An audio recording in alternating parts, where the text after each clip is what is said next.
I've been born and raised with the ocean never more than a mile to my east, a privilege I know I have taken for granted. It was my playground, rain or shine, it was mine. The vastness of the Atlantic left no need to share, there was plenty of water to go around. The Atlantic lines my block, my town, my state, my country, and the countries across the sea. It merges with other oceans, which in turn line other countries, other states, other towns. But my young mind knew but didn't see this fact.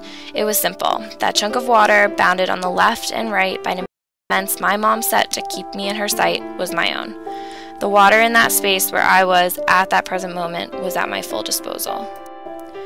I feel that this concept of drawing a line where one person, in this case my mom, sees fit parallels in simpler terms the division and allocation of water. The ownership of water seems to be determined geographically by human-made boundaries. The boundaries are invisible lines that lack physical standing other than ink on a map. The humans that control the region at that time determine who can use the water for trade, for domestic use, for survival. Water can be sent over these boundaries by agreements and contracts.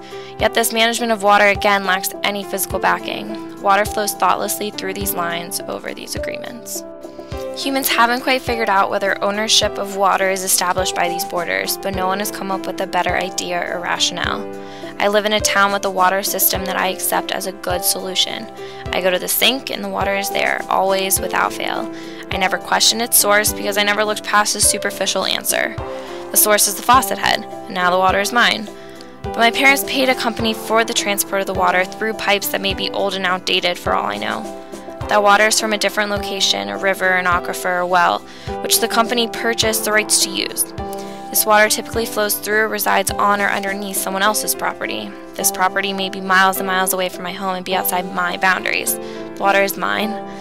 Again, boundaries of ownership exist and are manipulated by human choice and are not easy to define. Yet these boundaries still dictate on a larger level who has access to water and who doesn't. In my opinion, access or lack of access stems from environmental predispositions exacerbated by human action. The bounded geographic areas do not all offer the same amount of water, nor do they contain the same number of people.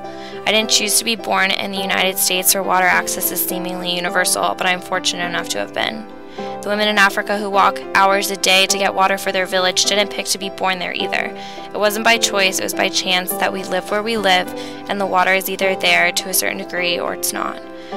We say that us humans have certain inalienable rights, one being the right to life. But life can't exist without water. Rights suggest equality. They suggest something we can all share. So if water is a basic human right, why isn't it equal?